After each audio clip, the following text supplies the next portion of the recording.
할렐루야. 어, 계속해서 히브리서 말씀을 읽어가면서 말씀을 전하겠습니다. 월요일과 어제 말씀을 드렸지만 히브리서의 배경에 대해서 말씀을 드렸습니다.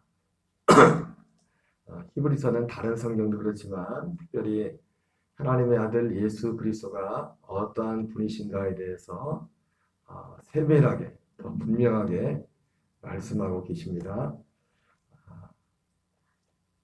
이것은 너무나 중요한 것입니다. 특히 그 유대인 그리스도인들에게 있었던 그 유혹들을 어제 말씀을 드렸죠. 우리가 밖에 나가서 가끔 전도를 할 때 믿지 않은 불신 이웃들한테 예수님 믿으라고 할 때 특히 연세 드신 분들이 입버릇처럼 하시는 말씀이 있죠. 그게 뭡니까? 다 하나님의 마음에 계시지. 하나님의 마음에 계시지. 그렇게 말씀을 하십니다. 대체 그 하나님이 어떤 하나님이냐. 막연히 어쨌든 하나님의 마음에 계시다. 이렇게 말씀을 합니다. 여러분 그러나 성경은 우리에게 분명히 말씀합니다. 요한일서 5장 11절 12절 말씀에 아들이 있는 자에게는 생명이 있고 하나님의 아들이 없는 자에게는 생명이 없나니 내가 하나님의 아들의 이름을 믿는 너에게 이것을 쓴 것은 너희로 하여금 너에게 생명이 영생이 있음을 알게 하게 합니다. 이제는 예수님도 친히 말씀하신 것처럼 내가 곧 길이요 진리요 생명이니 나로 말미암자고는 아버지께로 갈 자가 없느니라. 천하인간에 구원을 주실 만한 다른 이름을 우리에게 주신 적이 없느니라. 이렇게 말씀을 하셨습니다. 그렇기 때문에 이제 모든 것은 이 히브리서의 말씀 사실은 큰 주제를 말하면 오직 그겁니다. 어떻게 보면 이 유대인 그리스도인들이 직면한 그 유혹에 대해서 그들이 그 핍박의 상황 속에서 그러나 그 핍박의 특징은 어떤 핍박을 했습니까? 피할 수 있는 핍박이라고 했습니다. 얼마든지 입으로 예수님을 모른다. 난 원래 유대인이고 하나님은 원래 믿었지만 예수는 모른다. 내가 정신이 잠깐 잘못됐었나 보다. 그럼 얼마든지 피할 수 있는 핍박이었습니다. 어떻게 보면 히브리서도 히브리서의 큰 주제도 그런 그 상황 맥락에서 볼 때 이 히브리서를 쓴 이 기자가 누군지는 물론 바울이라고 하는 분들도 있지만 이 히브리서 같은 경우는 명확하지가 않습니다. 저자가 누군지. 목적이 딱 어떻게 보면 가장 큰 목적이 하나의 주제가 있다면 방금 말씀드렸던 요한일서 5장 11절 말씀처럼 아들이 있는 자에게는 생명이 있고 아들이 없는 자에게는 생명이 없다. 아들이 있는 자에게는 구원이 있고 아들이 없는 자에게는 구원이 없다. 큰 아들 하나의 주제. 물론 거기에서 아들 예수님의 어떤 분인지 그 아들 예수님께서 오셔서 이루고자 했던 일들이 무엇이었는가 더 세부적으로 구체적으로 더 깊이 나가지만은 그 모든 세부적인 주제 이전에 가장 근본적인 주제하는 뭐냐면 이 아들에 관한 것. 아들이 없으면 아무것도 아니라는 거죠. 아들을 통해서 오직 이제는 아들 예수님을 통해서만 우리가 구원의 길로 하나님 아버지 앞으로 나아갈 수 있음을 말씀하고 있는 것입니다. 그래서 아들의 그 어떤 것도 여러분 오직 우리의 삶 속에는 그러므로 오직 예수 그리스도만이 남아야 됩니다. 변화산에서 모세와 엘리야를 만났던 그리고 변화된 그 예수님을 보았던 그 베드로와 요한과 야고보가 그것을 목격했을 때 잠시 후 엘리야도 모세도 사라지고 오직 예수님만 주님만 남았던 거죠. 그러면서 하늘에서 음성이 나서 이르기를 나의 주시며 나의 하나님이십니다. 했던 것처럼 우리 개인적으로도 오직 우리의 삶 속에 주님만을 드러나길 원하고 그리고 그 어떤 이 땅에 위대한 어떤 대단한 누가 있을지라도 그 모든 사람들은 정말 대단하다면 오직 한 가지입니다. 그 사람을 통해서 우리 주 예수 그리스도가 전해지고 예수 그리스도가 그 사람을 통해 나타날 수 있는 그 사람이 가장 위대한 사람. 결국 그렇게 나타나서 그 한 사람을 통해서 예수님이 드러났다는 게 뭡니까? 결국 그 한 사람을 통해서 예수님이 드러났다는 가장 위대한 열매는 뭐냐면 사도 바울의 그 고백처럼 중매장이와 같은, 오직 중매장이로 시작해서 중매장이로 끝나는, 이 중매장이는 이 선 보는 두 사람을 그 연결시켜주면 거기서 끝나는 겁니다. 가장 중매를 잘하는 건 뭐냐면 이 두 대상을 잘 연결해서 오직 둘이만, 중매장이 거기서 빠져야 돼. 이제는 둘이가 잘 되면 둘만 잘 살 수 있도록 해주는 것. 이것이 중매장의 가장 큰 역할이고, 오늘 예수님을 믿는 하나님이 위대하다는 어떤 그 위대한 하나님의 사람이 누구냐? 바로 그 일을 감당하는 것입니다. 다 사라지고 오직 그리스도만, 주님만 남는 그런 역사가 있을 줄 믿습니다. 그래서 이러한 배경들 가운데서 히브리서는 철저히 이 아들에 관해서, 오직 하나님의 아들, 예수님만이 오직 길이라는 것을 시작부터 계속 말씀하고 있어요.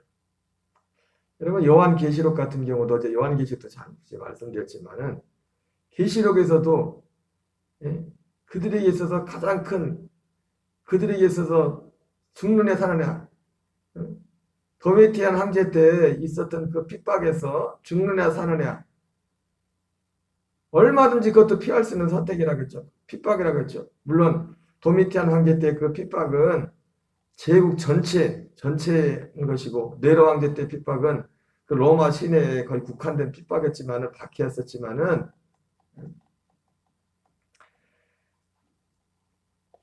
도미티안 황제가 자기를 신이라고 했죠. 신이라고.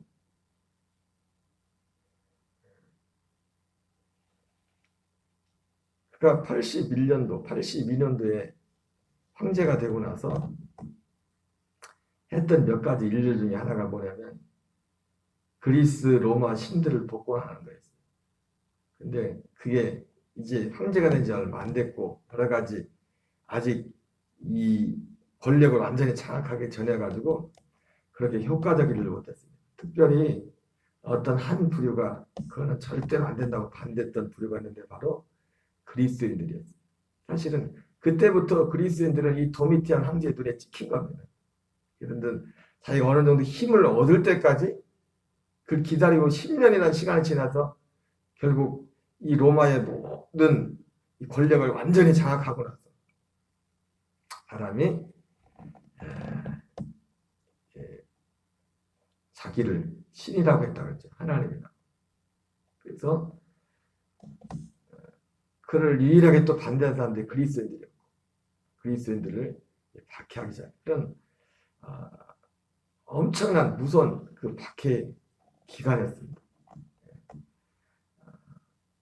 그 요한계시록에 쓰여진 그 배경도 어떻게 보면 히브리서가 쓰여진 배경하고는 물론 조금 다릅니다. 박해가 있었지만 박해 모양이 마치 하나님께서, 그런데 문제는 뭐냐면 하나님이 침묵하시는 같은 그런 고통의 시간이었었죠. 그때 하나님이 사도 요한을 통해서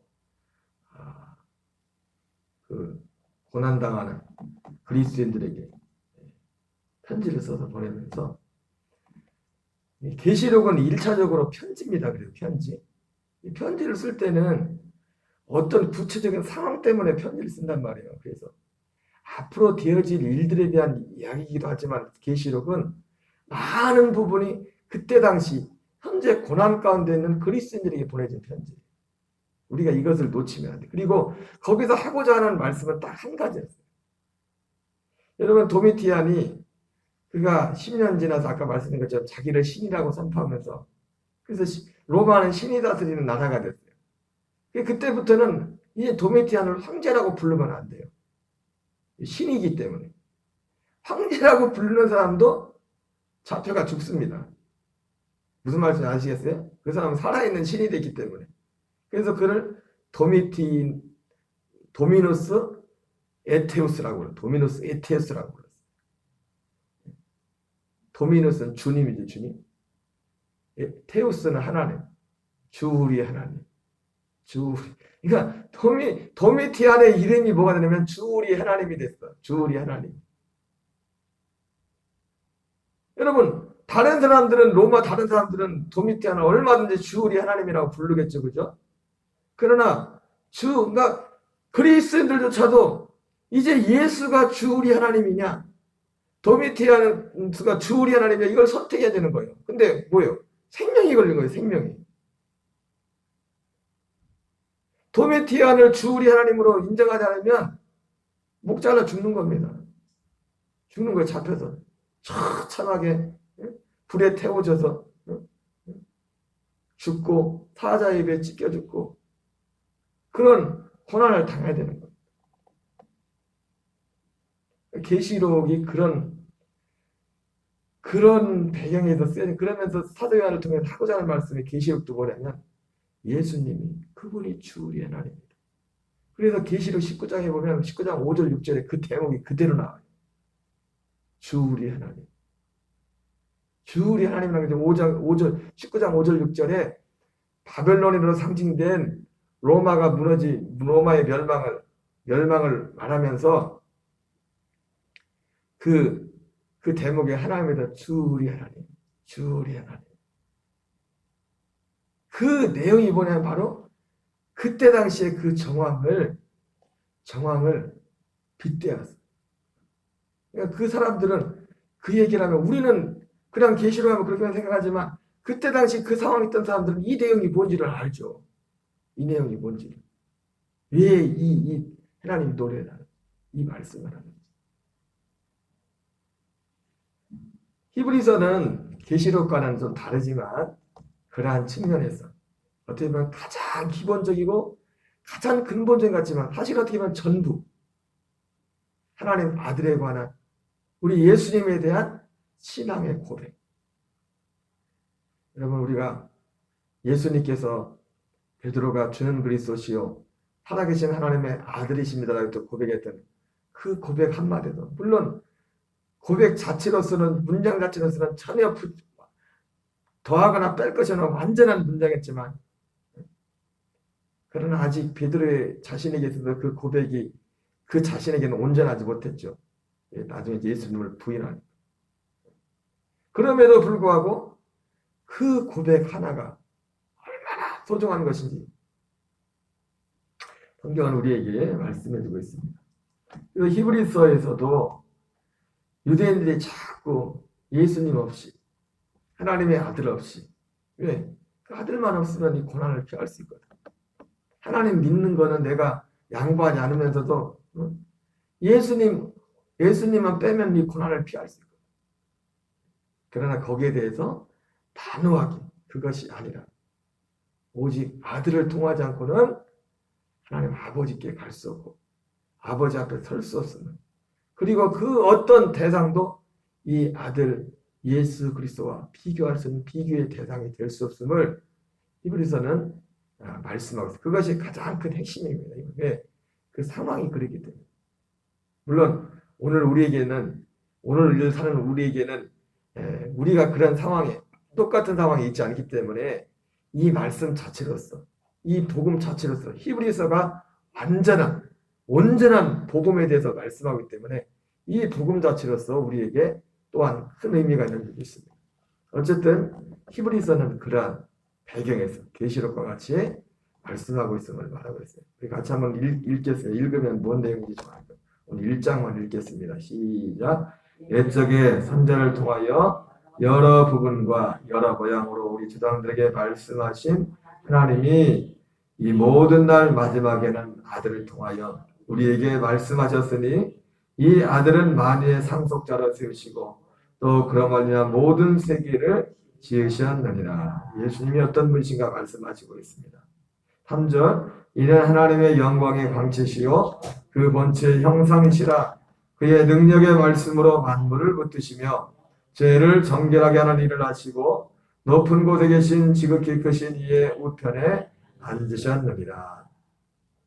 자, 1장은 이 아들에 대해서 말씀하면서 이 유대인들이 여기도 결국 결국 하고자 하는 말씀은 1장의 말씀은 천사보다 뛰어난 천사가 아들 예수님과 비교의 대상이 되지 않는다. 유대인들에게 있어서 이 천사라는 존재가 유대 교회에 있어서 이 천사라는 존재가 차지하는 위치가 어디였던가를 우리가 짐작해 볼 수 있습니다. 같이 읽습니다. 그가 천사보다 훨씬 뛰어남은 그들보다 더욱 아름다운 이름을 기업으로 얻으심이니 하나님께서는 어때 천사 중 누구에게 너는 내 아들이라 오늘 내가 너를 낳았다 하셨으며 또다시 나는 그에게 아버지가 되고 그는 내게 아들이 되리라 하셨느냐. 또 그가 맏아들을 이끌어 세상에 다시 들어기 오실 때에 하나님의 모든 천사들은 그에게 경배할지어다 말씀하시며 또 천사들의 관하에는 그는 그의 천사들을 바람으로 그의 사역자들을 불꽃으로 삼으시니라 하셨으되 아들의 관하에는 하나님이여 주의 보좌는 영영하며 주의 나라의 귀는 공평한 균이이다. 주께서는 의를 사랑하시고 불법을 미워하셨으니 그러므로 하나님 곧 주의 하나님이 즐거움의 기름을 주께 부어 주를 동료들보다 뛰어나게 하셨다 하였고 또 주여 태초에 주께서 땅의 기초를 지셨으며 하늘도 주의 손으로 지으신 바라. 그것들은 멸망할 것이나 오직 주는 영존할 것이요 그것들은 다 옷과 같이 낡아지리니 의복처럼 갈아입을 것이요 그것들은 옷과 같이 변할 것이나 주는 여전하여 연대가 다함이 없으리라 하였으나 어느 때 천사 중 누구에게 내가 내 원수로 내 발등상이 되게 하기까지 너는 내 우편에 앉아있으라 하셨느냐. 모든 천사들은 섬기는 영으로서 구원받을 상속자들을 위하여 섬기라고 보내심이 아니냐. 예. 아마 유대에게 있어서 이 천사의 존재라는 것이 아마 하나님의 아들과 방불한 그런 위치에 있었던 것 같습니다. 여러분 여호와 증인이나 몰몬교나 또 뭐가 있죠? 그 동시대 생겼던 그 이단들의 특징이 뭡니까? 이 아들을 인정하지 않습니다. 아들을 인정하긴 안 인정하는데 예수님을 어떤 피조물로 여기지 하나님과 동등. 그래서 그들은 특히 여호와의 증인 같은 경우는 삼위일체를 인정하지 않아요. 삼위일체. 오직 여호와만. 우리에게 이 삼위일체 신앙은 너무나 중요한 것입니다. 너무나 중요한 것입니다. 모든 천사들은 섬기는 영으로서 구원받을 상속자들을 위하여 섬기라고 보내심이 아니냐. 결론적으로 이 첫 번째 비교의 대상이 유대교와 예수님의 기독신앙의 그리스도인의 신앙을 비교한 데 있어서 천사와 아들 예수님을 비교를 합니다. 절대 천사라는 건 비교 대상이 안 된다는 거예요. 아들 예수님. 여러분 우리의 삶에는 오직 그리스도만 그분만이 높임을 받아야 되고 그분만이 오직 모든 것은 다 사라지고 그분만이 남아야 될 줄 믿습니다. 네, 오늘 히브리서는 그것을 말씀하고 계세요. 예수님이 어떤 분인지 1절부터 3절까지 간략하지만 천사와는 비교할 수 없는 어떻게 천사를 만드신 분이 그분인데 조물주와 피조물을 비교를 합니까? 비교 자체가 안 돼요. 그러나 이러한 것들조차도 사실은 이 초대교회 때는 온전히 정립이 안 됐던 혼란이 올 정도로 그때 당시는 그것이 핍박이 오고 어려움이 오니까 어려움이 안 올 때는 문제가 안 됐는데 어려움이 와보니까 여러분 우리의 신앙의 기본이 신앙의 기초가 왜 이렇게 중요하냐? 평상시엔 모를 수도 있어요. 그러나 진짜 어떤 문제가 생기면 내 신앙의 기본인 베드로의 고백이 너희는 나를 누구냐 하라고 이렇게 물었을 때 어떤 사람은 세례 요한, 엘리야, 에레미야 선자 중에 한 사람이라고 합니다. 이렇게 말씀했던 그 고백과 주는 그리스도시요 살아계신 하나님의 아들이라 이 고백이 보통 때는 뭐 고백을 그 신앙의 고백이 기본이 다를지라도 뭐 그냥 그렇게 똑같이 하는 것 같지만 그러나 정작 어떤 중요한 문제가 딱 닥쳤을 때 그때 가면 그 사람의 믿음이 어디에 있어야지에 따라서 그들의 그 삶의 열매는 삶의 반응은 전혀 다르게 나올 수 있습니다. 오직 예수 그리스도만이 우리의 주가 되시는 우리의 하나님이 되시는 그런 은혜가 우리가 그 이 믿음 안에 견고히 서길, 그리고 많은 사람들이 이 그리스도의 복음만으로 돌아가기를 기도하는 저와 여러분 되시기 바랍니다. 주님만이 우리의 주 하나님이 되십니다. 하나님의 아들 예수님만이. 우리 주기도문으로 마치겠습니다. 하늘에 계신 우리 아버지여, 이름이 거룩히 여김을 받으시오며 나라 임하옵시며 뜻이 하늘에서 이루어진 것 같이 땅에서 이루어지이다. 오늘날 우리 일용할 양식을 주옵시고 우리가 우리에게 죄 지은 자를 사하여 준 것 같이 우리의 죄를 사하여 주옵시고 시험에 들게 하지 마옵시며 다만 악에서 구하옵소서. 대개 나라와 권세와 영광이 아버지께 영원히 싸움나이다. 아멘. 주여 주여 주여 주여. 아버지